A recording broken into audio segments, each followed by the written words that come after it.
Good evening everyone. उम्मीद करती हूँ सभी लोग बहुत बढ़िया तरीके से पढ़ रहे होंगे और अपना एग्जाम की तैयारी कर रहे होंगे। चलिए, हम लोगों ने एक इम्पॉर्टेंट टॉपिक शुरू किया था, हरियाणा के प्रसिद्ध व्यक्तित्व, फेमस पर्सनालिटीज ऑफ हरियाणा, जिसमें हमने दो टॉपिक पूरे कर लिए थे। एक ऐतिहासिक, जिन लोगों ने इतिहास में मध्यकाल में या इतिहास में प्राचीन काल में कोई भी योगदान दिया, उनके बारे में हमने पढ़ा था। और एक टॉपिक हमने दूसरा भी पढ़ लिया था, तो देखते हैं एक बार क्या क्या था। हर्षवर्धन हमने पढ़ा था, जिसके ऊपर किताब लिखी थी हर्षचरित बाण भट्ट ने, जो इसका राज दरबारी कवि था और लेखक था। हर्षवर्धन खुद भी बहुत बड़ा राइटर था और इसको नाग और रत्न प्रिय थे। नागानंद, रत्नावली, प्रियदर्शिका इसकी खुद की रचनाएं हैं। 606 में ये भारत पे राज करना इसने स्टार्ट किया। थानेसर इसकी पहली राजधानी, दूसरी राजधानी इसने कन्नौज बनाई, जो यूपी का शहर था। फिर हमने महिपाल पढ़ा था, जो छोटे से लेवल पे ही सही लेकिन हरियाणा के लिए एक इम्पॉर्टेंट पर्सनालिटी में गिना जाता है, जिसने की कोशिश की थी कि जो ये अपना गजनवी था, इसके पोते के बाद की एक एरिया पे वो टेरिटरी पे राज कर पाए। तो थानेसर के आसपास इन्होंने कुरुक्षेत्र के इलाके में काम किया था। अनंगपाल द्वितीय ही अनंगपाल तोमर वाली डायनेस्टी का है और इसी के नाम पर सूरज कुंड बनाया गया, क्योंकि इसी का एक नाम है सूरजपाल तोमर। यही अनंगपाल द्वितीय है, ठीक है। तोमर डायनेस्टी जो दिल्ली के आसपास थी। पृथ्वीराज चौहान, हमने बहुत डिटेल से इनके बारे में कहानी जानी थी कि कैसे दिल्ली और अजमेर का बड़ा राजा था। 1178 से 1192 तक इन्होंने राज किया। ये अपना तराइन की पहली लड़ाई में ये जीत गए, गौरी को हरा दिया, लेकिन उसको जिंदा छोड़ना इनकी बड़ी गलती साबित हुआ, क्योंकि गौरी अगले ही साल आ गया और 1192 में इनकी लाइफ के बाद फिर उसमें कोई बड़ा चेंज नहीं आया और इनका चैप्टर इतने में ही क्लोज हो गया। जाटवा हमने पढ़ा था, हिसार के आसपास ये सेना नायक थे। पृथ्वीराज चौहान की इन्होंने मदद की और जो उस टाइम पर फिर गौरी, जो पृथ्वीराज का दुश्मन भी था, इसका सेनापति था कुतुबुद्दीन ऐबक। तभी तो दिल्ली सल्तनत आई थी ना, तो उसका भी एक सेना नायक और उसका भी एक सेना नायक, दोनों आपस में लड़े। जाटवा की का मर्डर कर दिया गया और फाइनली दिल्ली सल्तनत के यहाँ पर पैर जम गए, ठीक है। तो युद्ध में मृत्यु। हसन खां मेवाती, हसन खां मुस्लिम नाम से तुम्हें दिख रहे होंगे, इस्लाम धर्म के हैं, मेवात के आसपास एक्टिव थे, बाबर से लड़े थे। इब्राहिम लोदी के टाइम में जो थे, जब इब्राहिम लोदी मारे गए तो उन्होंने कहा मैं स्वतंत्र शासक हूँ मेवात के आसपास का, लेकिन बाबर आ चुका था 1526 में, उसी ने इब्राहिम लोदी का की मौत का कारण बना था पानीपत का पहला युद्ध। उसके बाद इनको टारगेट बनाया, 1527 में हसन खां मेवाती की डेथ हो गई, ठीक है। इनके बेटे को बंदी बना लिया। हेमचंद्र विक्रमादित्य, आपको कहानी याद होगी, कैसे ये 1 डेढ़ महीने के दिल्ली पे राज करने वाले, वैसे तो व्यापारी वर्ग के थे, लेकिन शेरशाह सूरी के वंशजों के टाइम पर ये सेनापति बन गए थे। 22 लड़ाइयां जीते थे और जीत ही जाते पानीपत का दूसरा युद्ध भी, पर लास्ट मोमेंट पे आके आंख में वो तीर लगा और कैसे ये हाथी के हौद से गिरे और बैरम खान ने इनका सर कलम कर दिया, ठीक है। तो हेमचंद्र विक्रमादित्य अंतिम विक्रमादित्य थे। गोपाल सिंह बताया था, बल्लभगढ़ के स्वामी, या बल्लभगढ़ में इनको चौधरी नियुक्त कर दिया था। इनकी बार बार के आक्रमणों से परेशान था फौजदार, जो मुगलों का फौजदार था, ठीक है। तो बल्लभगढ़ का स्वामी और चौधरी। फिर हमने राजनीतिज्ञ में पढ़ा था, पंडित दीनदयाल शर्मा, झज्जर में जन्मे थे और हिंदी के लिए बहुत काम किया। हिंदी के ऊपर इन्होंने हिंदू महासभा के मेंबर थे, हिंदी साहित्य के लिए भी काम किया। सर शादीलाल बहुत अमीर घराने में पैदा हुए, पहला इंडियन जिसको लाहौर से इन्होंने वकालत की पढ़ाई पढ़ी, फिर जिनको हाई कोर्ट में चीफ जस्टिस के पद पर बैठने का मौका मिला 1920 से 34, 34 से 38 5 साल ये प्रीवी काउंसिल लंदन में रहे और फिर 41 में इनकी डेथ भी हो गई। तो अंग्रेजों के टाइम में इतने इंटेलिजेंट थे, इतने काबिल थे, तभी इनके नाम के आगे सर लगा और इन्हें उपाधि दी गई थी राय बहादुर की, देखो 1909 में, ठीक है। चौधरी बंसीलाल, सबसे लंबा कार्यकाल एज सीएम ऑफ हरियाणा, 12 साल लगभग इन्होंने काटे। आधुनिक हरियाणा के निर्माता, कांग्रेस पार्टी का बहुत बड़ा चेहरा, केंद्र में कैबिनेट मंत्री रहे, रक्षा मंत्री रहे, ये रेल मंत्रालय इनको मिला। तो ये अपने आप में दिखाता है कि देश में जो कैबिनेट के बड़े रैंक पर रहा हो वो हरियाणा में तो थे ही, खैर चंद्र में बिल्कुल जैसे केंद्र बिंदु में थे, ठीक है। तो आधुनिक हरियाणा का निर्माता, 3 बार ये विधानसभा के 7 बार एमएलए बने और 3 बार ये सीएम रहे। हरियाणा विकास पार्टी बनाई थी, शराबबंदी लागू की थी 1996 वाले इलेक्शन में, 99 तक ये फिर एक्टिव रहे, उसके बाद फिर इनका ज्यादा चर्चा नहीं आता। भजन लाल, ये कहाँ जन्मे थे? अगर बंसीलाल कहें तो गोलागढ़ गांव भिवानी में, और भजनलाल कहें तो पंजाब के बहावलपुर में। ठीक है, वो 1927 या 1930 में 2 बार हरियाणा के सीएम बने। इनका भी लंबा कार्यकाल है। इन्होंने हरियाणा सरकार में कैबिनेट मंत्रालय के पद पे काम किया। उन्होंने देश की सरकार में, इन्होंने हरियाणा सरकार में। वो कहाँ जन्मे थे? गोलागढ़ गांव भिवानी में 1927 में या 1930 में पंजाब के बहावलपुर में। ये हरियाणा के बड़े मंत्रालय में रहे। ठीक है। सुषमा स्वराज भी हमने पढ़ा था, दिल्ली की पहली महिला जो सीएम के पद पर पहुंची, जिन्होंने लॉ की डिग्री की इन्होंने, और पंजाब यूनिवर्सिटी से पढ़ी। ये अंबाला के एसडी कॉलेज से ये पढ़ी, हमारे अंबाला से ही संबंधित थी, और पिछले टेन्योर में विदेश मंत्री रही। फिर तबीयत खराब हो गई और अब इनकी डेथ हो गई थी। ठीक है, ये हमने पढ़ लिया था 2019 में। हरियाणा के प्रमुख साहित्यकार, यहाँ से पढ़ना है आज। ये 5 मिनट का एक रिवीजन था ताकि आप दोबारा भी पढ़ें तो आपको आसान दिखे। चलिए, साहित्यकार का मतलब जिन्होंने लिटरेचर में कुछ किया, किताबें या तो लिखी, या कविताएं लिखी, या कहानियां लिखी, या कोई दोहे लिखे, या कुछ इस तरह की चौपाइयां लिखी, तो उनका साहित्य में बहुत बड़ा योगदान है। और एक एक करके इनके नाम के बारे में हम सुनते और जानते चलेंगे। पहला नाम लिखा है सूरदास। आप सब जानते हैं सूरदास जन्म से अंधे थे, जन्मांध थे, लेकिन फिर भी कृष्ण के का ऐसे रूप का वर्णन ये करते थे कि ऐसा लगता था मानो इनके आंखों के सामने कृष्ण भगवान हैं। तो जिस आदमी ने कभी कुछ देखा ही नहीं, जैसे किसी के नैन नक्श के, चाल ढाल, शरीर की बनावट कुछ नहीं पता, वो बाल कृष्ण की लीलाओं का इतना सुंदर वर्णन अपने शब्दों में करते हैं कि लोगों को अचंभा होता है कि अंधा होने के बावजूद सूरदास ने भगवान को ऐसे कैसे कल्पित कर लिया। तो ये इनकी अनोखी, एक मान लीजिए कुछ भगवान का इनके ऊपर आशीर्वाद रहा। ये हरियाणा के फरीदाबाद के सीही गांव में जन्मे थे, सीही गांव में। और उसके बाद जब ये थोड़े बड़े हुए तो भजन कीर्तन करते करते मथुरा साइड में ये निकल गए। ठीक है, तो इनका बहुत बड़ा योगदान है। कृष्ण भगवान की इन्होंने भक्ति के लिए ढेरों चीजें लिखी हैं। तो सूरदास आधुनिक फरीदाबाद जिले के सीही गांव में एक ब्राह्मण कुल में पैदा हुए थे। बाद में मथुरा आगरा मार्ग पर स्थित गऊ घाट नामक स्थान में जाकर बस गए। तो जन्मे कहाँ हैं ये? फरीदाबाद के सीही गांव में। सीही इंपॉर्टेंट है। सूरदास, इनकी प्रमुख रचनाएं सूर सारावली है, सूर र है, ये सूच लिख दिया, सूर होना चाहिए, सूर सारावली, सूर सागर, नाम में देखो ना सूर दिखेगा, सूर सारावली यानी सार, सूर सागर और साहित्य लहरी, ये इनके फेमस रचनाएं हैं जिसमें इन्होंने भगवान का, भक्ति का बहुत वर्णन किया। इनके गुरु का नाम था संत हरिदास। ये खुद थे सूरदास और इनके टीचर का नाम था हरिदास। तो सूर और हरि, सूरदास किसके शिष्य हैं? हरिदास के, हरिदास। ठीक है। और सूरदास मुगल शासक अकबर के समकालीन थे। अकबर जो कि देखो बहुत अच्छा बाद में बना था, पहले स्टार्टिंग में बड़ा कट्टर था, बाद में फिर उसने सब धर्मों की अच्छाइयों को जाना समझा था। उनके समकालीन थे सूरदास। ये इंपॉर्टेंट है, पेपर में आ जाएगा। सूरदास किसके समकालीन थे? अकबर के। सूरदास ने क्या लिखी? सूर सागर, सूर सारावली, तो ये इनकी देन है। सूरदास का जन्म कहाँ हुआ था? हमारे हरियाणा के फरीदाबाद के सीही गांव में। बाद में मथुरा आगरा मार्ग पे जाके आगे गऊ घाट में बस गए थे। ठीक है, तो सूर सारावली, सूर सागर और साहित्य लहरी, ये इनकी किताबें हैं। अल्ताफ हुसैन हाली, हाली पुरस्कार आप जानते हैं, उर्दू भाषा के कवियों को दिया जाता है जो उर्दू भाषा में रचना करते हैं। ये अल्ताफ हुसैन हाली एक बहुत बहुत इंपॉर्टेंट कैरेक्टर है। और मिर्ज़ा गालिब का नाम सबने सुना तो कम से कम होगा। कहते हैं उर्दू के सबसे बड़े शायरों में जो नाम लिया जाता है बहुत अदब के साथ, वो मिर्ज़ा गालिब का है। गज़लें लिखा करते थे, उन्हीं के शिष्य हैं अल्ताफ हुसैन हाली। हाली इन्होंने अपने नाम के पीछे जोड़ रखा है, तो उसी के बिहाफ पर हाली पुरस्कार दिया जाता है। पानीपत में इनका जन्म हुआ था और ये लगा लीजिए 19वीं शताब्दी के स्टार्टिंग की घटनाएं हैं। 1837 के आसपास जन्मे। 1904 यानी अंग्रेजों के काल में इन्हें शमसुल उलेमा की उपाधि दी गई थी। उलेमा पुराने टाइम में बहुत एक इंपॉर्टेंट पोस्ट हुआ करती थी और अंग्रेजों के टाइम में 1904 में शमसुल उलेमा की उपाधि से नवाजा गया था। किसको? अल्ताफ हुसैन हाली को। हाली कहाँ जन्मे हैं? पानीपत में।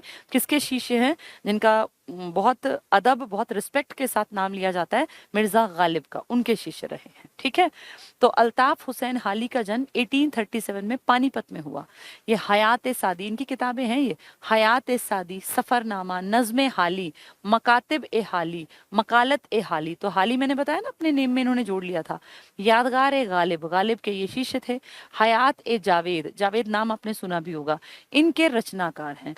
तो जहां आपको हाली सुनाई दे, चाहे वो मकातिब ए हाली हो, चाहे वो नज़्म हाली हो, चाहे वो ये हो अपना मकालत ए हाली, देखो मकातिब और मकालत ए हाली दोनों में आएगा, यानी इनकी रचना।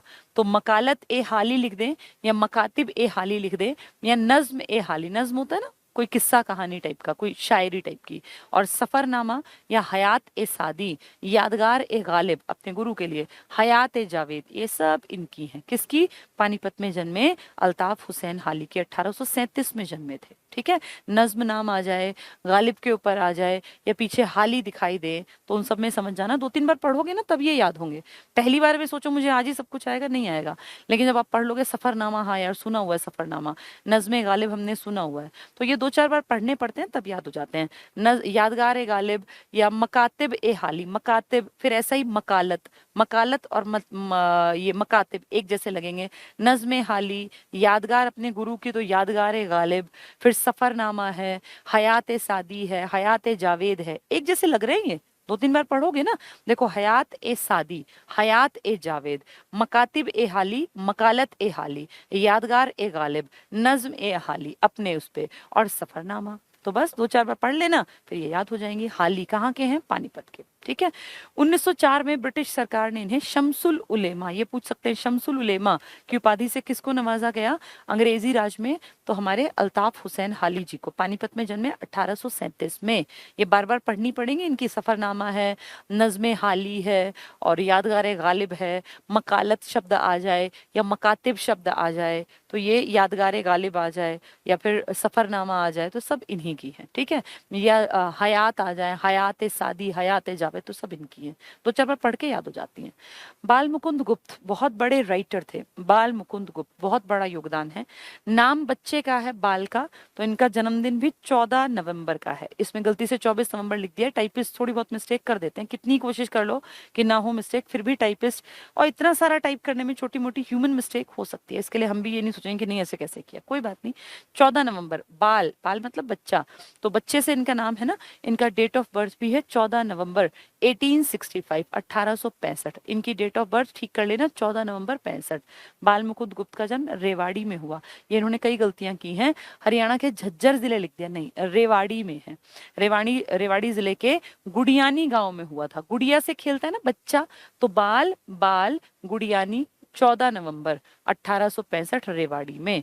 तो रेवाड़ी में गुड़ियानी नाम की जगह है रेवाड़ी में, यहाँ इनका जन्म हुआ। नाम में बच्चा है तो गुड़िया से याद कर लो, बाल मुकुंद गुप्त। बाल मतलब बच्चा, तो 14 नवंबर 1865। कौन सा गांव? गुड़ियानी। कहाँ पड़ेगा? रेवाड़ी। ठीक है, कुछ चीजों को ना रिलेट करना होता है, क्योंकि ये हमने सदा तो पढ़ी नहीं थी, ये तो अब हरियाणा के पेपर आएंगे तो ही तो हम पढ़ते हैं, इसलिए चीजों को दिमाग में कोड कर लो। बाल, बच्चे का जन्म 14 नवंबर 1865, कहाँ हुआ? रेवाड़ी के गुड़ियानी इलाके में। ठीक है, हिंदी भाषा के प्रसिद्ध निबंधकार भी हैं, ये पत्रकार भी हैं और साहित्यकार भी हैं, तो काफी बड़ा योगदान है इनका हिंदी साहित्य में। 1886, अब देखो जन्मे कब हैं? 65 में, यानी 21 साल की उम्र में इन्होंने उर्दू अखबार, दो बहुत इंपॉर्टेंट नाम, अखबार चुनार और कोहिनूर, ये बहुत आता है, अखबार चुनार और कोहिनूर, उर्दू भाषा में योगदान दिया। अभी इससे ऊपर देखना क्या कह रहे थे, हिंदी के हैं ये, निबंधकार भी हैं ये, पत्रकार भी हैं और साहित्यकार भी हैं। लेकिन कोई भी जब लेखक होता है तो जरूरी नहीं कि वो एक भाषा में लिखे। इन्होंने उर्दू में अखबार चुनार, बहुत बहुत इंपॉर्टेंट, और कोहिनूर, तुम भूल जाओगे, अखबार चुनार पहले आया, कोहिनूर बाद में आया। वो 1888-89 में, ये 86 में आ गया, फिर 88-89 में कोहिनूर आया। इसको याद रखना थोड़ा सा मुश्किल है। इसका तरीका देखो क्या है, अखबार ए चुनार, ये अ से शुरू होता है तो अ हमेशा पहले आता है, क हमेशा बाद में सिखाते हैं, पहले अ आ सिखाते हैं ना स्वर, फिर आता है व्यंजन। तो पहले अखबार चुनार आएगा और फिर कोहिनूर आएगा, या कोहिनूर कह लो या कोहिनूर, दोनों उर्दू हैं। देखो ये रहा उर्दू अखबार और एक उर्दू पत्र था। ये इसने लाहौर से, ये वाला जो है ना, ये लाहौर, इसका ये एडिटर था, ये आदमी संपादन किया। तो दोनों इंपॉर्टेंट हैं। पूछेंगे पहले तो पहले अखबार, तो अखबार चुनार, फिर क से क्या आएगा? कोहिनूर। ठीक है, दो उर्दू हैं, बाद वाला लाहौर से संबंधित है। पहला 1886 का है, आपकी कांग्रेस जो बनी थी ना 1885 में, उससे अगले साल काम किया, तो 1886 में, और फिर उसके 2 साल बाद 1889 में आ गया था कोहिनूर। ये बहुत इंपॉर्टेंट बता रही हूँ, बहुत बार बच्चों को लास्ट तक समझ में नहीं आता। दोनों उर्दू में है, पहले अखबार चुनार आया, फिर कोहिनूर आया, पहला 1886 में आया, फिर 1888 में आया। अखबार हैं ये, पत्र हैं, दोनों उर्दू भाषा में छापे, जबकि काम ये हिंदी में भी बहुत तगड़ा कर रहे थे। तो ये जो दौर था ना, ये हिंदू मुस्लिम एकता का दौर था। इसमें आप देखेंगे कोई हिंदी में लिख रहा है तो उर्दू में भी वो लिख देगा, ठीक है, ये बहुत इंपॉर्टेंट पॉइंट बताया एग्जाम के लिए। जन्म, बच्चे का जन्म 14 नवंबर 1865, कहाँ, गुडियानी गांव, रेवाड़ी में। ठीक है, बाल मुकुंद गुप्त। नेक्स्ट देखें, तो दोनों अखबार बहुत काम का पॉइंट है। इन्होंने 3 हिंदी पत्र भी निकाले। अभी तो तुम उर्दू की बात कर रहे थे, अखबार चुनार उर्दू में था, कोहिनूर उर्दू में था, वो 1886 में था, वो 88 में था। अब ये कह रहे हैं 3 हिंदी पत्र भी हैं इनके, सिर्फ उर्दू नहीं, ये हिंदी में भी इनका योगदान है। इसका नाम है हिंदुस्तान। अब हिंदी के पत्र हैं तो नाम देखो, हिंदुस्तान, हिंदी बंगवासी, जो ये बंगवासी लिखा है इसके बीच में हिंदी बंगवासी लिखते हैं। पूरा नाम है इसका हिंदी बंगवासी। बंगवासी समझे, जिसको आज आप बांग्लादेश कहते हो। अंग्रेजों ने 1905 में, याद है, बंगाल विभाजन कर दिया था। उन्होंने कहा था भाई बंगाल जो है ये मुसलमानों का बाहुल्य वाला अलग कर दो, हिंदुओं का अलग। चालाकी थी, तो इन्होंने अखबार निकाला था हिंदी बंगवासी, यानी हम पूरा हिंदुस्तान और बंगवासी एक हैं। तो ये यूनिटी का परिचय देता है। और देखो इन्होंने उर्दू में भी काम किया, हिंदी में भी काम किया, तो इसका मतलब ये एकता की धरोहर थे। और इनका तीसरा, तो हिंदी के पत्र पूछे तो हिंदुस्तान, हिंदी बंगवासी और भारत मित्र, इसका संपादन किया, इसकी एडिटिंग की इन्होंने, इसके एडिटर थे ये। तो 2 इनके हैं उर्दू। कौन कौन से, पहला अ से अखबारे चुनार, और दूसरा क्या है, कोहिनूर। पहला 1886 में आया, फिर 1888 में। ठीक है, उसके बाद हिंदी के कहेंगे तो हिंदुस्तान, हिंदी बंगवासी और भारत मित्र। सॉरी। चलो इसके आगे देखते हैं। पत्रकारिता के अतिरिक्त हास्य व्यंग पे भी काम किया। हास्य व्यंग समझते हो ना, मजाकिया तौर पे। तो मजाकिया तौर पे इन्होंने क्या किया, इनकी 2 कृतियां हैं, शिव शंभू के चिट्ठे, चिट्टे लिख दिया है, चिट्ठे है, चिट्ठे।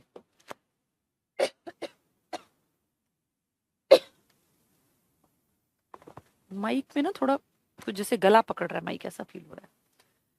चलो, शिव शंभू के चिट्ठे, ये हास्य व्यंग है, मतलब इसे मजाकिया तौर पे इन्होंने कुछ अच्छा लिखा है। और दूसरा है उर्दू बीबी के नाम चिट्ठी। मैंने आपको क्या बताया, 1905 में अंग्रेजों ने बंगाल विभाजन कर दिया, एक तरफ जानबूझ के हिंदू ज्यादा कर दिए और एक तरफ मुसलमान, दोनों को गलत पाठ पढ़ाया, गलत शिक्षा दी। तब इन्होंने फिर ये लिखा था कि ये उर्दू बीबी के नाम चिट्ठी, सीधे व्यंग किया था लॉर्ड कर्जन के ऊपर। शिव शंभू के चिट्ठे भी मजाक था और उर्दू बीवी के नाम चिट्ठियां भी मजाक था। नहीं कोई बात नहीं, तो चल जाएगा। ठीक है, तो ये ध्यान रखना, हिंदी और उर्दू दोनों में इनका काम है। इसका वो कहाँ गया, ये इससे तो नीचे, अच्छा ठीक है, ठीक है, नहीं पानी की जरूरत नहीं है। हरिदास, खिलौना, बाल मुकुंद गुप्त, निबंधावली, ये इनकी प्रमुख रचनाएं हैं। ठीक है, तो हरिदास, खिलौना, अब बाल मुकुंद बहुत बड़ा नाम है, बाल से हमने कितनी चीजें याद कर ना, खिलौना भी इसके साथ याद कर लेना। तो खिलौना पूछ लें या हरिदास याद करो। सूरदास के गुरु का नाम क्या था, हरिदास, जो कहाँ पैदा हुए थे, अपने फरीदाबाद के सीही गांव में। बाद में मथुरा और आगरा वाले उस पे जाके गऊ घाट में वो बस गए थे ना। तो हरिदास और खिलौना, ये बाल मुकुंद गुप्त, निबंधावली, इनकी प्रमुख रचनाएं हैं। बाल मुकुंद के ऊपर मैंने कई बार एचएसएससी में क्वेश्चंस देखे हैं, इसलिए ध्यान से पढ़ना। बाल मुकुंद जैसे ही आए सारी बातें हमारे दिमाग में क्लियर होनी चाहिए, नाम आते ही दिमाग में तुरंत आना चाहिए। बाल है तो 14 नवंबर, 14 नवंबर। ठीक है, और कहाँ पैदा हुए, झज्जर बिल्कुल नहीं है, रेवाड़ी जिले में पैदा हुए थे। और बच्चा है तो गुड़िया से खेलेगा, तो गुड़ियानी नामक गांव में हुआ। हिंदी भाषा में काम किया, 3 पत्र हिंदी के हैं, और उर्दू में भी काम किया, तो 2 पत्र इनके उर्दू में। उर्दू वाले 1886 और 1888 के हैं, ये रहे देखो। 86 में अखबार चुनार और 88 में कोहिनूर। 3 हिंदी पत्र, हिंदुस्तान, हिंदी बंगवासी, भारत मित्र। तो हिंदुओं के ऊपर बात की है हिंदुस्तान, हिंदी बंगा मतलब बांग्लादेश जो कि इन्होंने अलग किया, और भारत मित्र, मतलब कितना पॉजिटिव, नाम से ही लग रहा है कि हिंदू मुस्लिम एकता का परिचय दिया। इसके अलावा मजाक के तौर पे शिव शंभू के चिट्ठे और उर्दू बीवी के नाम चिट्ठी, ये 1905 के व्यंग के ऊपर। हरिदास, खिलौना, बाल मुकुंद गुप्त, निबंधावली इनकी रचनाएं हैं। ठीक है, विशंभर नाथ कौशिक हिंदी में बहुत योगदान दिया, कहानी लिखते थे विशंभर नाथ कौशिक जी, और ये अंबाला से जुड़े हुए हैं। तो हिंदी के प्रसिद्ध कहानीकार हैं। श्री कौशिक का जन्म अंबाला छावनी में हुआ। अंबाला कैंट आप जानते हैं ना, अंग्रेजों के टाइम में पहले कैंट बना था इसमें करनाल में, लेकिन करनाल में क्या हुआ, कैंट का एरिया बनाया इन्होंने अपनी सेना के लिए, छावनी बनाई, बारिश हुई, पानी भर गया, मच्छर पैदा हो गए, मलेरिया फैल गया, बहुत सारी सेना के लोग मर गए। तो इनको लगा कि ये तो हर हर साल की कहानी है, हमें कहीं ऊंचाई पे जाके अपना कैंट बनाना चाहिए। तो इन्होंने अंबाला में अपना कैंट बनाया। उसी अंबाला कैंट की बात कर रहे हैं कि किसका जन्म हुआ था, विशंभर नाथ कौशिक जी का। हिंदी की कहानी लिखते हैं विशंभर नाथ कौशिक।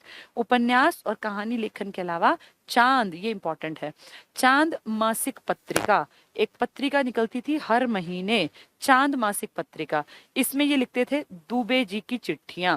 दुबे जी की चिट्ठियां, अभी हम कुछ और पढ़ रहे थे ना, अभी हम क्या पढ़ रहे थे, उर्दू बीवी के नाम चिट्ठी, अभी पढ़ा था हमने। तो ऐसे ही इनका नाम है दुबे की चिट्ठियां। ये भी हास्य व्यंग्य है। इसको किसने लिखा है, विशंभर नाथ कौशिक ने।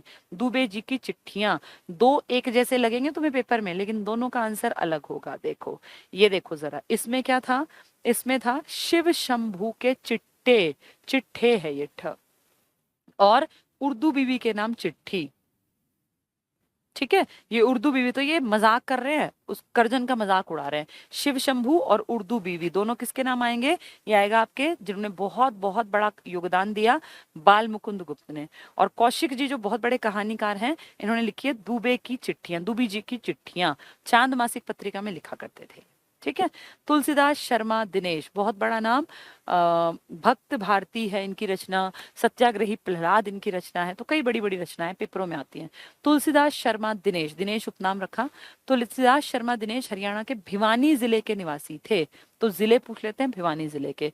पुरुषोत्तम महाकाव्य, भक्त भारती, बहुत इंपॉर्टेंट, मतवाली मीरा, श्याम सतसई, सत्याग्रही प्रहलाद, वेरी वेरी इंपॉर्टेंट, ये कई बार आ चुका। सत्याग्रही प्रहलाद किसकी रचना है, ये तुलसीदास शर्मा दिनेश जी की, सत्याग्रही प्रहलाद। भक्त भारती वाला और सत्याग्रही, ये क्वेश्चन दोनों आ चुके हैं। ठीक है, इनकी रचनाओं में हिंदी साहित्य के विकास में महत्वपूर्ण योगदान दिया इनकी रचनाओं ने। तो हिंदी के ऊपर इन्होंने मेन काम किया। बाल मुकुंद ने हिंदी पे भी काम किया, 3 हिंदी के पत्र निकाले थे, याद होगा ना, भारत मित्र, हिंदी बंगवासी और हिंदुस्तान। और 2 उर्दू के थे, कौन कौन से नाम के, पहला नाम था अखबार चुनार और दूसरा था कोहिनूर। कहाँ जन्मे थे बाल मुकुंद, रेवाड़ी के गुड़ियानी, रेवाड़ी जिले के गुड़ियानी गांव में, 1865 में 14 नवंबर को। तो ये सारी चीजें एक जैसी लगती हैं, बार बार पढ़नी पड़ेंगी।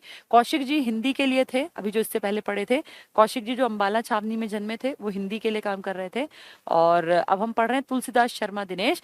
तो सत्याग्रही प्रहलाद, सत्याग्रह तुलसीदास, सत्याग्रही प्रहलाद, भक्त भारती और मतवाली मीरा, तीनों बहुत इंपॉर्टेंट है एग्जाम के लिए। ठीक है, नेक्स्ट है बाण भट्ट। बाण भट्ट आप जानते हैं किसके कवि थे, दरबारी कवि, जिनका बहुत बड़ा योगदान है। बाण भट्ट उनके कवि थे हर्षचरित। तो हर्ष वर्धन के, जो पुष्यभूति वंश के थे, वर्धन साम्राज्य था जिनका। बाण भट्ट हर्ष के दरबारी कवि थे। हर्ष, हर्ष खुद भी राइटर थे और उन्होंने अपने यहाँ पे राइटर्स को रखा भी हुआ था। तो बाण भट्ट हर्ष के दरबारी कवि थे। संस्कृत भाषा में हर्षचरित की रचना की। तो पूछ लें हर्षचरित किस भाषा में है, संस्कृत में। वैसे भी मैं आपको बता दूं कि जो आपका प्राचीन काल था ना, उस टाइम आपके देश में मेनली या तो हिंदू थे प्राचीन काल में, या आपके देश में बौद्ध लोग थे, या जैन थे। क्योंकि प्राचीन काल में आपके देश में इस्लाम धर्म का शुरुआत नहीं हुई थी। पहला इस्लाम जो आक्रमण आपके हुआ इस्लाम धर्म का, जो यहाँ आए थे, वो 712 में आए थे, यानी 8वीं शताब्दी में। जबकि इसका राज रहा है 606 से 647। तो तब तक तो या तो संस्कृत चलती थी या बौद्ध लोगों की पाली और प्राकृत। तब तक ये उर्दू फारसी इनका कोई दूर दूर तक नामो निशान नहीं था। तो इसलिए हर्षचरित किस में लिखी गई है, संस्कृत में। अगर आप हिस्ट्री को समझ के आए हैं ना, तो आप गलती नहीं करेंगे, वरना आप रट्टा मारेंगे। जो आदमी 600 से पहले था या 700 तक जो था, उनकी भाषा सिर्फ 3 हो सकती हैं, या तो वो संस्कृत में लिखते होंगे, या वो पाली में और प्राकृत में। क्योंकि पाली प्राकृत बौद्ध और जैन की थी और संस्कृत हिंदुओं की थी। और इस्लाम धर्म के आगमन के बाद यहाँ पे उर्दू, अरबी, फारसी, अभी हम उर्दू पढ़ रहे थे ना, अखबार चुनार, कोहिनूर पढ़ा तो हमने अभी। तो वो जो टाइम था वो तो बाद का था, मध्यकाल के बाद का, मध्यकाल का, सॉरी। ठीक है, तो ये क्या कह रहे हैं, संस्कृत भाषा में हर्षचरित की रचना की। मैंने आपको बताया था हर्षचरित में 8 अध्याय हैं, 3 में पूरा पुष्यभूति वंश है, इनके दादा परदादा जो पुराने थे। और फिर अगले 5 में हर्षवर्धन जो महज 16 साल में 606 में राजगद्दी पर बैठे, इन्होंने कैसे बढ़िया राजपाट किया, कैसे कैसे राजधानियां बदली, कहाँ कहाँ अटैक किया, कहाँ कहाँ विजयी हुए, इन सब का वर्णन है 5 अध्याय में। तो टोटल अध्याय कितने हो गए, 8। ठीक है, तो हर्षवेद की रचना की, जिससे हर्षकालीन उत्तर भारत के बारे में जानकारी मिलती है। इस ग्रंथ में पुष्यभूति वंश, इसका नाम पुष्यभूति क्यों है? क्योंकि इसके दादा परदादा से पुरानी पीढ़ी में जो आदमी था जिसने सबसे पहले कहा था कि मैं स्वतंत्र हूँ, उस आदमी का नाम था पुष्यभूति, इनके वंश में, तो इसलिए वंश का नाम पड़ा पुष्यभूति वंश। इसके प्रारंभ से लेकर हर्ष की दिग्विजय, दिग्विजय चारों तरफ विजय, क्योंकि हर्ष ने तो मालवा तक, बंगाल तक, कन्नौज तक अपनी पताका फहराई थी ना। असम का जो राजा था वो भी इसका दोस्त बन गया था। तो आप ये लगा लो, इसकी दिग्विजय, दिग मतलब चारों दिशाओं तक इसकी विजय की जानकारी मिलती है। किस किताब से? बाण भट्ट की लिखी हर्षचरित से। किस भाषा में है? संस्कृत में। कितने अध्याय हैं? 8। ठीक है, तो पुष्यभूति वंश। अगला है शमीम शर्मा। शमीम शर्मा कोई बहुत पुराने कैरेक्टर नहीं है। इन्होंने लघु कथाओं में बहुत योगदान दिया, शॉर्ट स्टोरीज जैसे, जिसमें 10-10, 20-20 लाइन की स्टोरीज होती हैं। ये बहुत पुराने लोग नहीं है, जैसे हर्षवर्धन और ये बाण भट्ट तो बहुत पुराने थे ना, ये अभी कुछ सालों पहले ही लोग रहे हैं। शमीम शर्मा हरियाणा के हिसार जिले के प्रसिद्ध साहित्यकार हैं। इन्होंने हरियाणा में लघु, ये घ बना लेना, लघु कथा पर सबसे पहले रिसर्च किया। लघु कथा होती है 10-12 लाइन की कहानी। इनकी प्रमुख रचनाओं में चौपाल का मखौल, चौपाल के चाले आदि, ये पंचनाद वहीं आना था, पंचनाद आदि सम्मिलित हैं। तो चौपाल का मखौल पूछ लें या चौपाल के चाले पूछ लें तो किसकी रचना है? ये शमीम शर्मा की। शमीम शर्मा हिंदी में लिखने वाले एक बहुत बड़े, ये हरियाणवी का जो पुट लेके लिखते हैं, बहुत बड़े लघु कथाओं पे काम करने वाले साहित्यकार हैं।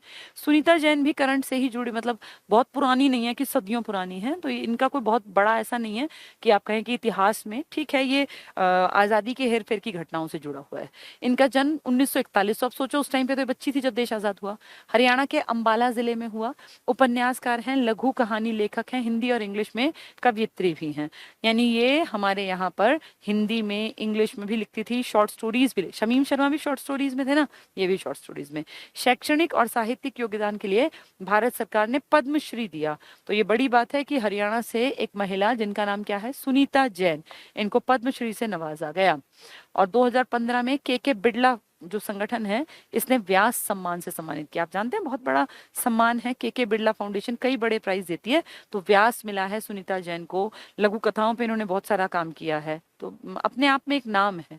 इनकी प्रमुख रचनाओं में एक और दिन, कहाँ मिलोगी कविता, जाने लड़की पगली, बारिश में दिल्ली और हुई सांझ की बेर, ये प्रमुख हैं। ये उतना इंपॉर्टेंट कैरेक्टर नहीं है, लेकिन क्योंकि दिया हुआ है तो इसलिए पढ़ के जाना चाहिए। ठीक है, नेक्स्ट है डॉक्टर मुक्ता। इनका बहुत बड़ा योगदान है और ये पहली है महिला जो निदेशक बनी साहित्य की। ठीक है, तो डॉक्टर मुक्ता हरियाणा के प्रसिद्ध साहित्यकार, राजकीय महिला विश्वविद्यालय के संस्थापक हैं। हरियाणा की पहली महिला, ये काम का है, जिन्हें हरियाणा साहित्य अकादमी का निदेशक, डायरेक्टर बनाया गया। तो हरियाणा साहित्य अकादमी के 1966 में आप अलग हुए थे पंजाब से, तब से आज तक कोई महिला नहीं बनी थी। पहली महिला कौन बनी है? डॉक्टर मुक्ता, हरियाणा साहित्य अकादमी की निदेशक, डायरेक्टर बनी है ये। ठीक है, 2017 में हरियाणा सरकार ने श्रेष्ठ महिला रचनाकार सम्मान दिया। पहली औरत है जिसको श्रेष्ठ महिला रचनाकार के सम्मान से नवाजा गया 2017 में। हरियाणा की पहली महिला साहित्यकार हैं जिन्हें ये सम्मान मिला, श्रेष्ठ महिला रचनाकार। इनकी प्रमुख रचनाओं में हरिगंधा, इस नाम की मैगजीन भी आती है आपकी, आखिर कैसे, इटे मोर, बेटी का दुख, अपनत्व आदि सम्मिलित हैं। तो ये महिला जो है डॉक्टर मुक्ता है, शमीम शर्मा है, सुनीता जैन है। ये 2-3 बार पढ़ने पड़ेंगे नाम, तब याद होंगे। ये कोई हिस्टोरिकल ऐसे कैरेक्टर नहीं है। जैसे बाण भट्ट है, तो हमने बचपन से सुना था, बाण भट्ट नाम का एक आदमी था, हर्ष के दरबार में रहता था, पढ़ना आसान लगा। लेकिन अब शमीम शर्मा है, लघु कथाओं पर रिसर्च किया, ये ध्यान रखना। ठीक है, चौपाल का मखौल, चौपाल के चाले, ये इनकी रचनाएं हैं। सुनीता जैन की बात करें तो ये भी शॉर्ट स्टोरीज के लिए जानी जाती हैं और इन्होंने जो है, इनको पद्मश्री भी मिल चुका है, ये बड़ी बात है। व्यास सम्मान के बिड़ला का। डॉक्टर मुक्ता पहली महिला रचनाकार जिनको कि इतना बड़ा प्राइज मिला हरियाणा में, श्रेष्ठ महिला रचनाकार का। ठीक है, हरियाणा सरकार ने दिया। करंट की बातें हैं, 17 कोई बहुत पुराना नहीं था। हरिगंधा इनकी रचना है, वैसे हरिगंधा आपकी मैगजीन भी है हरियाणा की। हरियाणा के प्रमुख साहित्यकार में इतना मेन था, ठीक है, कि किसने कौन सा बड़ा योगदान दिया। अब है हरियाणा के प्रमुख कलाकार जिन्होंने मूवीज में एक्टिंग की, चाहे वो हरियाणवी मूवी थी या वो कोई बॉलीवुड की मूवी थी या कोई वो पंजाब की मूवी थी, जिसने मूवीज में कहीं भी कोई भी काम किया, हॉलीवुड है, बॉलीवुड है या आपके पंजाब में या किसी भी तरह से, उसका नाम आएगा यहाँ। तो पहला नाम है सुनील दत्त जी का, यानी संजय दत्त के पिताजी का, जिनका मूल नाम था बलराज दत्त। देखो मूल नाम बलराज दत्त था। बलराज दत्त का परिवार पाकिस्तान से संबंध रखता था, लेकिन बंटवारे के बाद ये पाकिस्तान छोड़ के इंडिया आ गए और इंडिया में हरियाणा के यमुनानगर में ये बस गए। तब तो हम पंजाब थे, यमुनानगर में बस गए।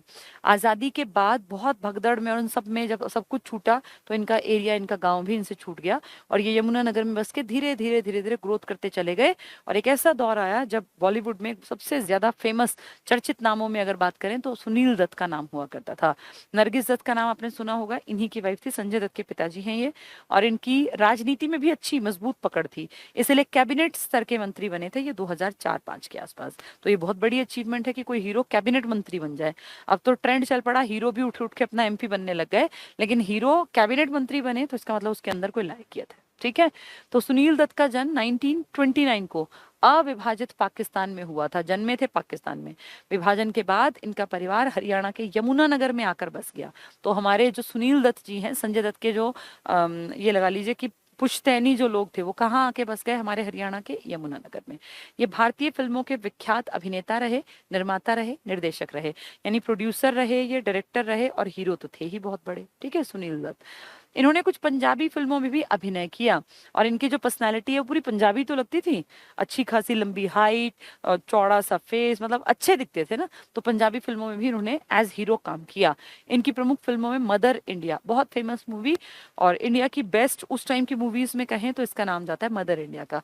मदर इंडिया इस लायक मानी गई थी कि ये ऑस्कर में भी नामित की गई थी, वो अलग बात है कि मिला नहीं था। तो मदर इंडिया में नरगिस जो कि इनकी पत्नी है, उन्होंने इनकी माँ का रोल प्ले किया था। बहुत बढ़िया मूवी है, मैंने देखी है, देखने लायक है। उसमें ये दिखाया गया कि अगर कभी गड़बड़ बहुत बड़े स्तर पे हो तो एक औरत अपने बेटे का भी, अगर वो गलत कर रहा है कुछ भी, उसका लास्ट सीन बहुत अच्छा है देखने लायक, कि कैसे वो एक जो जिस महिला की शादी हो रही थी उनके गांव में थी कोई, वो उसको उठा के फेरों पे से जबरदस्ती, गुंडा टाइप बन जाता है वो, डाकू टाइप, और उसको फेरों पे से उठा के ले जाने लगता है, घोड़े पे उसको जबरदस्ती बैठा लेता है। तो उसकी माँ के रूप में नरगिस दत्त है।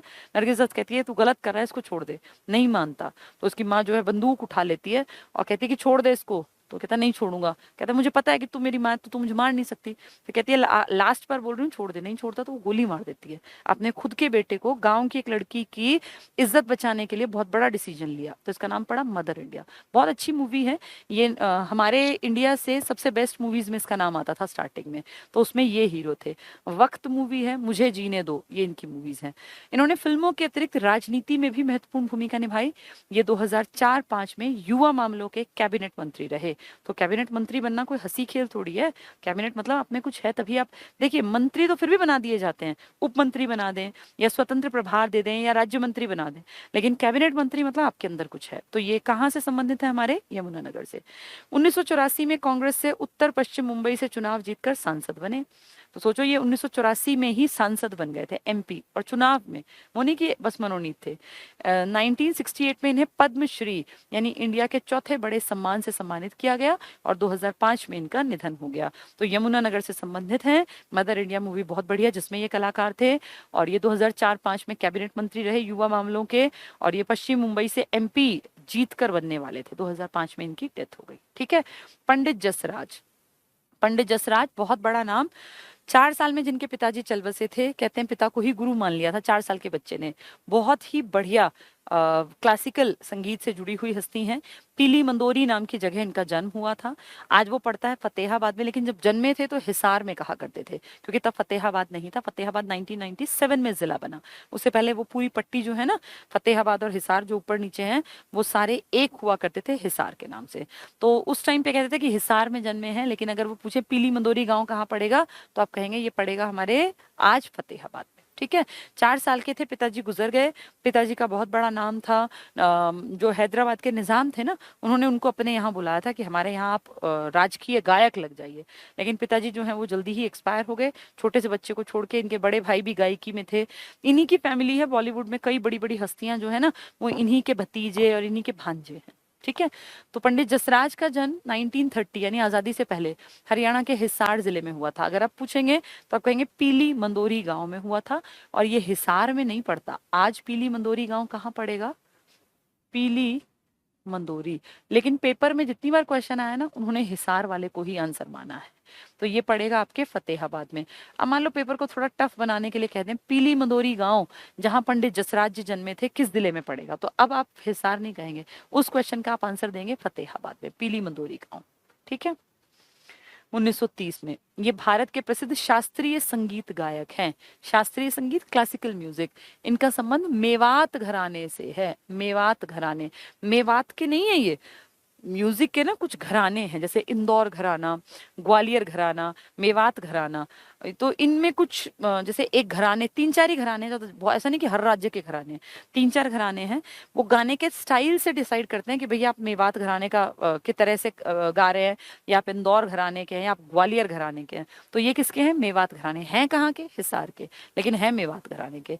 इन्होंने संगीत की शिक्षा अपने पिता पंडित मोतीराम से ली, जो कि 4 साल में एक्सपायर भी हो गए थे।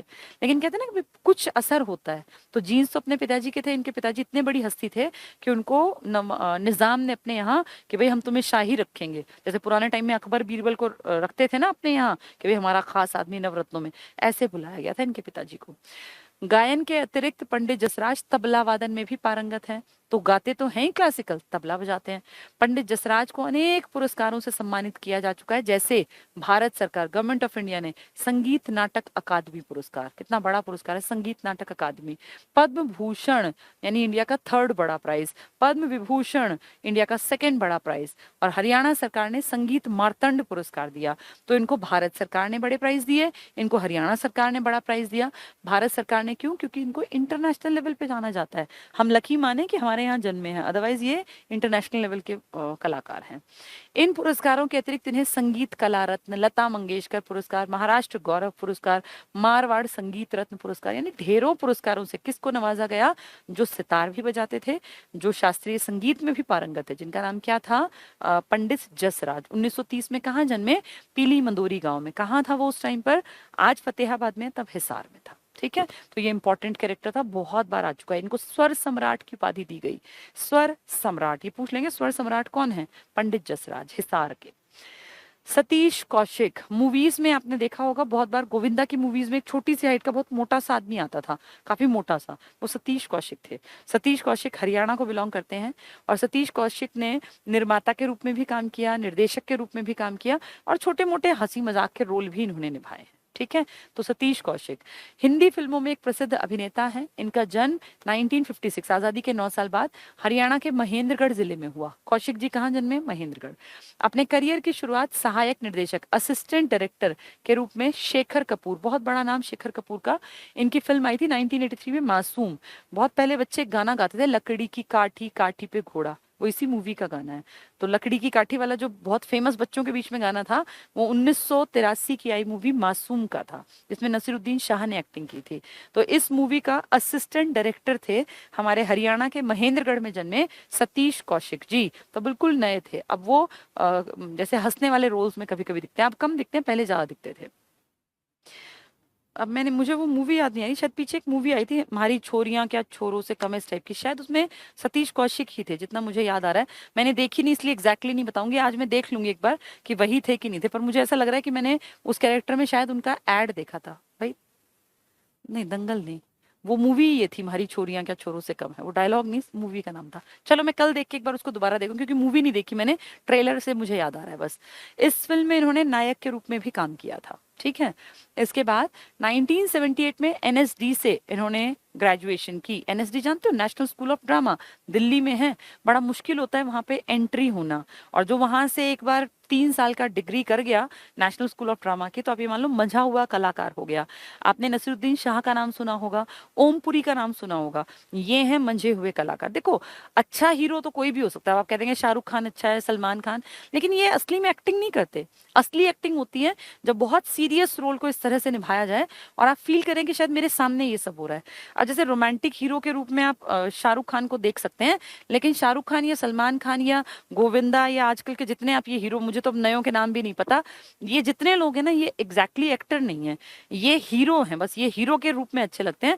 एक्टर्स होते हैं मंझे हुए कलाकार, जो एक रोल में ऐसी जान डाल दें कि आपको लगे कि आप उस रोल को जी रहे हैं। वो ज्यादा इस तरह की मूवीज में काम नहीं करते, उनकी मूवीज होती हैं रियलिटी बेस्ड, जो आपकी लाइफ में अंदर बिल्कुल रियलिटी को सामने लाती हैं, और वो ऐसा कैरेक्टर प्ले करते हैं कि आपको सच में लगता है कि आपने उस कैरेक्टर को जी लिया। तो इस तरह के लोग वो हैं जो एनएसडी से पढ़ के आते हैं।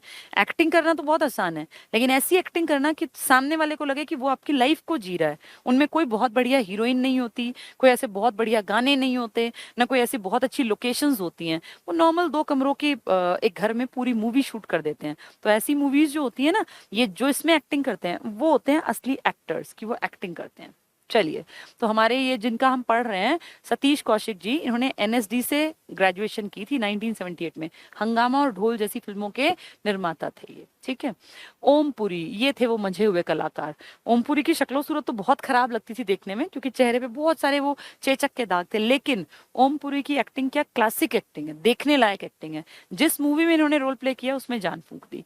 तो ओम पुरी है ये, हिंदी फिल्मों के प्रसिद्ध अभिनेता। इनका जन्म 1950 में हरियाणा के अंबाला में हुआ। तो ओमपुरी कहाँ जन्मे हैं? अ से ओमपुरी, अ से अंबाला, 1950 में, आजादी के बाद। इन्होंने फिल्म और टेलीविजन इंस्टीट्यूट ऑफ इंडिया से ग्रेजुएशन की।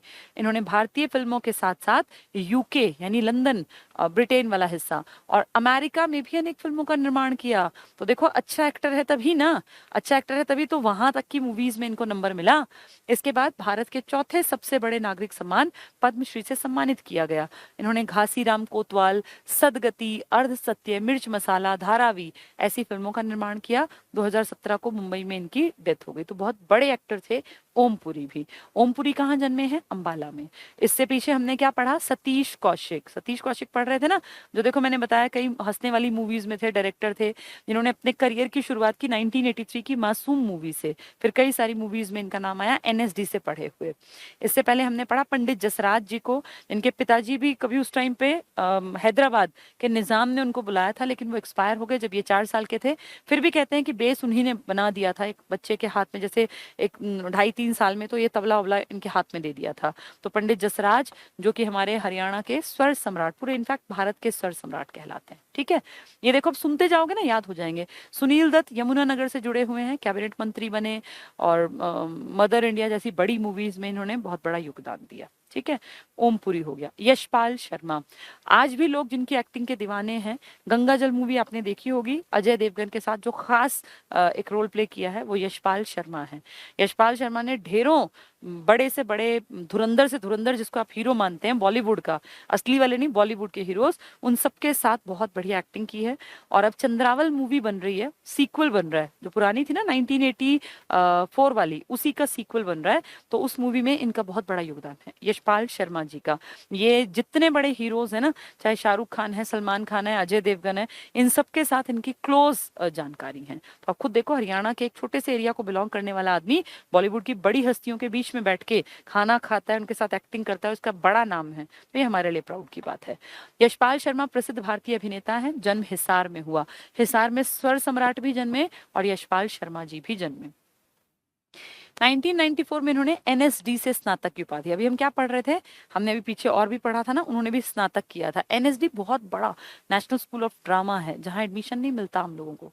इन्होंने अपने करियर की शुरुआत 1992 में 1084 की माँ, 1084 की माँ एक जेल में एक कैदी का नंबर था 1084, उस पर बेस्ड है 1084 की माँ से की। जिंदगी एक जुआ, समर, पुकार, बवंडर, रिस्क, गंगा जल, ये सब इनकी फिल्में। तो अभी प्रेजेंट में भी एक्टिंग करते हैं ये, और अच्छे कलाकार हैं, काफी मंझे हुए कलाकार हैं। गंगा जल में तो फेमस हुए थे ये। सोनू निगम, सोनू निगम आप जानते हैं, सोनू निगम वो हैं जो पार्श्व गायक हैं, यानी स्टेज के पीछे गाते हैं, और बेहतरीन मूवीज में सोनू निगम ने अपनी आवाज दी है। सोनू निगम का संबंध हमारे फरीदाबाद से है, जहां सीही गांव में कौन जन्मा था? सूरदास, सूरदास, सोनू निगम, दोनों फरीदाबाद के। सोनू निगम का जन्म 1972 को हरियाणा के फरीदाबाद जिले में हुआ। भारतीय फिल्म जगत के प्रसिद्ध पार्श्व, पार्श्व मतलब पीछे, प्लेबैक जो पीछे गाए, पार्श्व गायक है। 2003 में सर्वश्रेष्ठ पार्श्व गायक का फिल्म फेयर अवार्ड मिला था इनको, बेस्ट प्लेबैक सिंगर। 5 में स्टार स्क्रीन अवार्ड मिला था। 4 में राष्ट्रीय फिल्म पुरस्कार मिल चुका। तो सोचो, नेशनल अवार्ड मिल चुका, बड़े बड़े ब्रांड्स जो अवार्ड देते हैं पार्श्व गायक के रूप में, वो इनको मिल चुके। सोनू निगम आपके फरीदाबाद में जन्मे, अभी भी एक्टिव हैं। आप कई बार देखते हैं बहुत सारे टीवी शोज में जब जज बनते हैं तो सोनू निगम आते हैं बहुत बार जजमेंट के लिए। अगला नाम है मल्लिका शेरावत, मूल नाम रीना लांबा। मल्लिका शेरावत अब तो उतना नहीं है एक्टिव, लेकिन कुछ साल फिल्म्स में काफी एक्टिव इन्होंने पार्टिसिपेशन दिखाया। मल्लिका शेरावत का जन्म 1976 को हिसार में हुआ था। कई किताबों में रोहतक लिखा है, गलत लिखा है, हिसार ठीक है, हिसार में जन्मी थी। सेठ छज्जू राम थे, बहुत बड़े आदमी थे हरियाणा के, और उन्होंने पता नहीं कितने लोगों की मदद की पढ़ने लिखने में, आगे बढ़ने में। कहते हैं उन्हीं के वंशज थी ये मल्लिका शेरावत। ठीक है। रणदीप सिंह हुड्डा, एक ऐसा नाम जिसको शब्दों में बयान नहीं कर सकते, क्योंकि एक से एक हीरो के साथ इन्होंने एक्टिंग की। इन्होंने ऐश्वर्या राय के साथ काम किया, इन्होंने शाहरुख खान के साथ, इन्होंने सलमान खान के साथ, कितनी ढेर मूवीज हैं। आप सब जानते हैं रणदीप सिंह हुड्डा को। 2001 में मॉनसून वेडिंग से इनकी शुरुआत की थी इन्होंने। इनका जन्म रोहतक जिले के एक छोटे से गांव जसिया में हुआ था, तो जन्मे हैं रोहतक में। अभी हम पढ़ रहे थे मल्लिका शेरावत, कई लोग कहते हैं वो भी रोहतक में, नहीं, वो हिसार की हैं। मल्लिका शेरावत हिसार की हैं, रणदीप सिंह हुड्डा ये हैं आपके रोहतक के। वर्तमान में बॉलीवुड के एक सफल अभिनेता हैं। तो कितनी सारी मूवीज है ना, एक वो पीछे सलमान खान की आई थी जिसमें वो था, वो क्या था वो, उसमें ये विराट कोहली की वाइफ, मैं नाम भी भूल जाती हूँ, मैं कम देखती हूँ, क्या नाम था उसका? हाँ, अनुष्का शर्मा। कौन सी मूवी थी उसमें वो दोनों वो बने थे, अब मेरे दिमाग से निकल गया। तो वो उसमें जो इसका वो बना था गुरु सलमान खान का, वो यही तो था, रणदीप सिंह हुड्डा ही तो था। तो रणदीप सिंह हुड्डा हमारे हरियाणा के सुल्तान, सुल्तान मूवी थी, तो उसमें ये जो कोच बना था ये रणदीप सिंह हुड्डा थे। मधु शर्मा, मधु शर्मा रागिनी गायिका है, रागिनी गाती हैं, और ये भी हरियाणा से संबंधित है। तो हरियाणा की प्रसिद्ध रागिनी गायिका है मधु शर्मा। कुरुक्षेत्र के पेहोवा नामक गांव में इनका जन्म हुआ।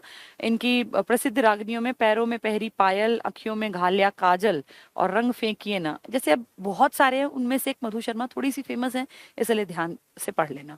सुरेंद्र शर्मा, सुरेंद्र शर्मा वो आदमी जिसने हास्य व्यंग में महिलाओं के ऊपर और पति पत्नी के आपसी रिश्तों के ऊपर ढेरों कविताएं लिखी हैं, और ऐसी कविताएं जिनको सुन के आप सच में हंसते हंसते लोटपोट हो जाते हैं। यूट्यूब पे आप सुन सकते हैं सुरेंद्र शर्मा।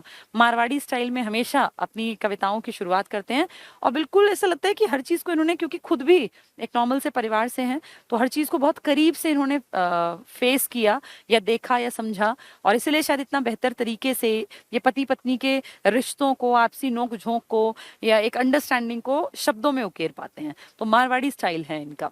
सुरेंद्र शर्मा एक प्रसिद्ध हरियाणवी हास्य कवि हैं, नांगल महेंद्रगढ़ से संबंधित हैं, तो महेंद्रगढ़ से हैं ये अपनी कविताओं में मारवाड़ी भाषा का प्रयोग करते हैं, और इनकी कविताओं की शुरुआती लाइन होती है, चार लाइना सुना रहे हूँ, हमेशा ऐसे ही शुरू करते हैं, चार लाइना सुना रहे हूँ, और बहुत ही गजब गाते हैं, होती हैं। कवि सम्मेलन में हास्य रस की परंपरा स्थापित करने वाले सुरेंद्र शर्मा को भारत सरकार ने पद्मश्री सम्मान से सम्मानित किया। बहुत फेमस पर्सनालिटी हैं, और इतनी हंसी और मजाक की बात कर देते हैं, और चेहरे पे कोई हंसी नाम की चीज नहीं आती, बिल्कुल ऐसे सीरियस होके बहुत ही मजेदार तरीके से कविताओं को गाते हैं ये स्टेज पे खड़े होके, मतलब देखने लायक है। आप खुद भी अपने यूट्यूब पे देखेंगे सुरेंद्र शर्मा हास्य कवि लिखेंगे ना, तो इनकी ढेरों लाइंस आ जाएंगी, और बहुत बेहतर लिखा हुआ है। नसीब सिंह कुंडू, चंद्रावल के एक कैरेक्टर थे नसीब सिंह कुंडू, तो ये बहुत फेमस नाम है। चंद्रावल मूवी आप जानते हैं, हरियाणा की पहली सुपर डुपर हिट मूवी थी, उसका कैरेक्टर थे ये। नसीब सिंह कुंडू का जन्म 1961 को हरियाणा के रोहतक जिले के टिटोली गांव में हुआ। अभी ये हुड्डा जो हम पढ़ रहे थे, रणवीर सिंह हुड्डा, ये भी तो रोहतक के थे। मल्लिका शेरावत कहाँ की थी? हिसार की। सोनू निगम कहाँ के थे? फरीदाबाद के। ओमपुरी कहाँ के थे? अंबाला के। ये ना दो दो चार चार बार पढ़ने पड़ते हैं तब याद होते हैं। अब ये क्या कह रहे हैं, नसीब सिंह कुंडू, ये भी कहाँ के हैं? हार्ट ऑफ हरियाणा, रोहतक के। हरियाणवी फिल्म आई थी चंद्रावल, सबसे सुपर डुपर हिट मूवी थी। कहते हैं सिर्फ एक अकेले फिल्म जो ये सिनेमा हॉल होता है ना फरीदाबाद के, इस अकेले से इसने अपनी कीमत वसूल कर दी। इतनी बिकी थी इसकी टिकट, इतनी बिकी थी। पूरा हरियाणा, दिल्ली, यूपी, पूरी बेल्ट से बहुत पैसा कमाया था चंद्रावल मूवी ने। पहली हरियाणवी पिक्चर जिसने बढ़िया वाली कमाई की थी। अब इसी का सीक्वल बना रहे हैं यशपाल शर्मा जी। ठीक है, तो इन्होंने अभिनय किया था नसीब सिंह कुंडू ने, जो प्रदेश में अत्यधिक लोकप्रिय हुआ। चंद्रावल फिल्म की सफलता के बाद लाडो बसंती मूवी में, जर जोरू जमीन, ये मूवी आई थी ना जर जोरू जमीन, इसमें भी इन्होंने अभिनय किया। तो नसीब सिंह कुंडू फेमस हुए थे चंद्रावल से। अब ये एक छोटा टॉपिक है, लोक गायक और कलाकार और अन्य विभूतियां, बहुत छोटा है, इसकी सिर्फ रीडिंग भर चाहिए। इससे पहले बड़े को स्टार्ट करा दूं, क्योंकि बड़े में काफी 2 दिन का काम है बड़े वाला, कुछ आज कराऊंगी कुछ कल हो जाएगा। हरियाणा के प्रमुख खिलाड़ी, तो हमने साहित्यकार देख लिए, हमने कलाकार देख लिए, हमने राजनीतिक लोग देख लिए, हमने इतिहास से जुड़े लोग देख लिए। अब ये 5वीं टॉपिक शुरू होता है, हरियाणा के प्रमुख खिलाड़ी। तो बहुत तगड़े प्लेयर्स जिनका कि नाम पूरे इंडिया में वर्ल्ड में है, उनके बारे में। तो पहला नाम है कपिल देव का। आप सब जानते हैं 1983 में पहला वर्ल्ड कप जो हमने उठाया था क्रिकेट का, वो इन्हीं की कप्तानी में था। बहुत ही बढ़िया प्लेयर, और हरियाणा से एज सच संबंधित नहीं है, लेकिन हम कह देते हैं वैसे ये संबंध है चंडीगढ़ से, और चंडीगढ़ हमारी राजधानी, तो इसलिए हमने कह दिया भाई ये हरियाणा से संबंधित है, वैसे ये चंडीगढ़ से संबंधित है। हरियाणा हरिकेन कहलाते हैं। हरिकेन चक्रवात का नाम है, उत्तरी अमेरिका में बहुत तेज गति से हवाएं आती हैं और एकदम सब कुछ उड़ा के ले जाती हैं, तो ऐसे कहते हैं कि इनकी स्पीड इतनी ज्यादा थी कि हरियाणा हरिकेन कहलाए। ठीक है। कपिल देव का जन्म 1959 को हरियाणा में हुआ था, वैसे नहीं हुआ था, चंडीगढ़ आएगा यहाँ रियलिटी में। दाएं हाथ के तेज गेंदबाज कपिल देव भारतीय क्रिकेट टीम के उत्कृष्ट मतलब बेस्ट खिलाड़ी और कप्तान रहे, कैप्टन। इन्होंने अपनी कप्तानी वर्ष 1983 में क्रिकेट वर्ल्ड कप जीतकर क्रिकेट जगत में इतिहास रचा। पहला वर्ल्ड कप था आपका वो। इन्हें हरियाणा हरिकेन के नाम से भी जाना, हरिकेन चक्रवात स्पीड के कारण। इन्होंने टेस्ट क्रिकेट में सबसे ज्यादा विकेट लेने का वर्ल्ड रिकॉर्ड बनाया था, वो तो बाद में टूट गया था, लेकिन फिर भी पहला बनाया ना हमारे देश में।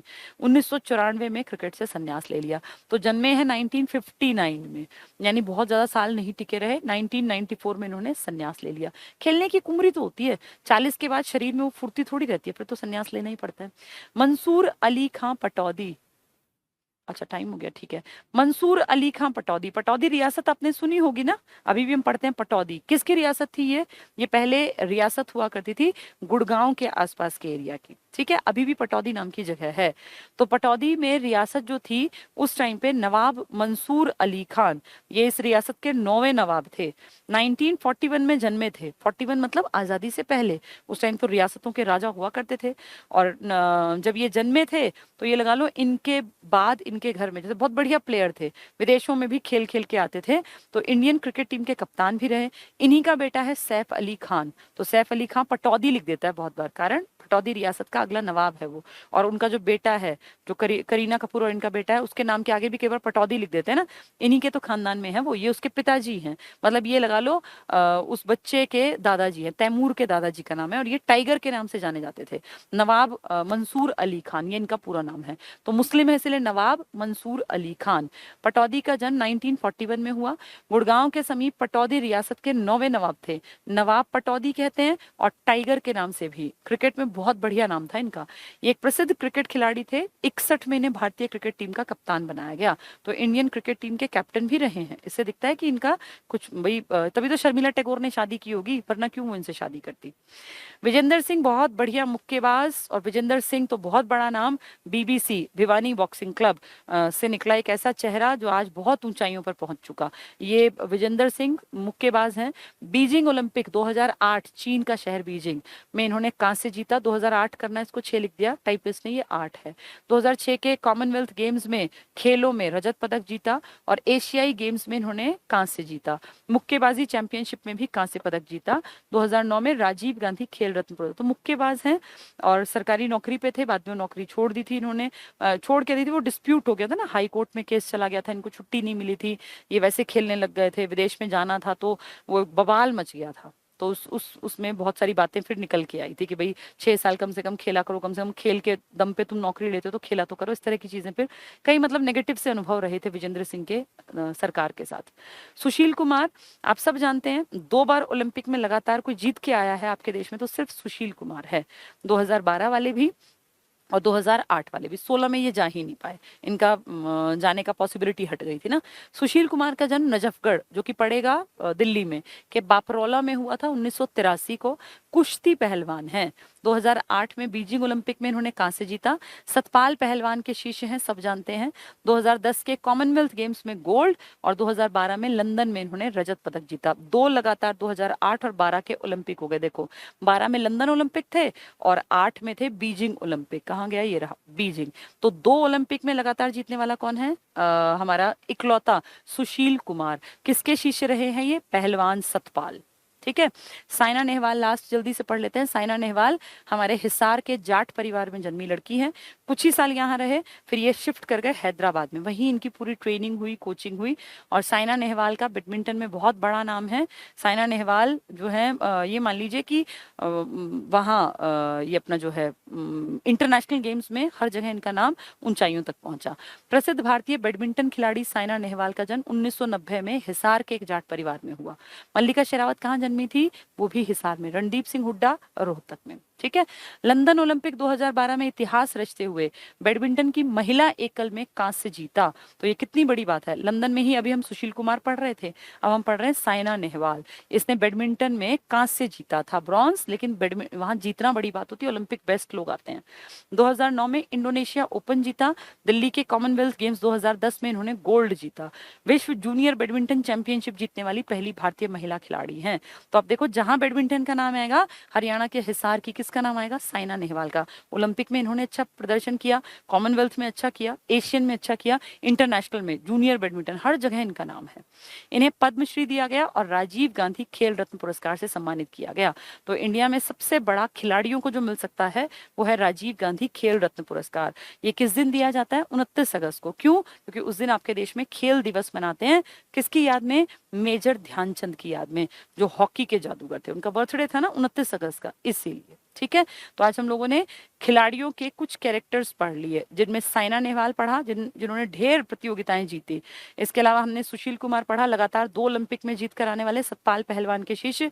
विजेंद्र सिंह मुक्केबाजी में बहुत आगे, बीबीसी का प्रोडक्ट मान लीजिए। मंसूर अली खां पटौदी, नवाब रियासत के पटौदी रियासत के नवाब थे, तो नवाब पटौदी भी कहलाते हैं, टाइगर कहलाते हैं। 61 में कैप्टन थे इंडियन क्रिकेट टीम के।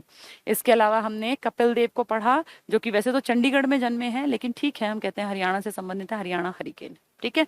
चलिए, आज हमने कुछ कैरेक्टर्स जाने, अब कल कुछ और पढ़ेंगे। रोज पढ़ा करो, जितना पढ़ोगे उतना आगे बढ़ोगे।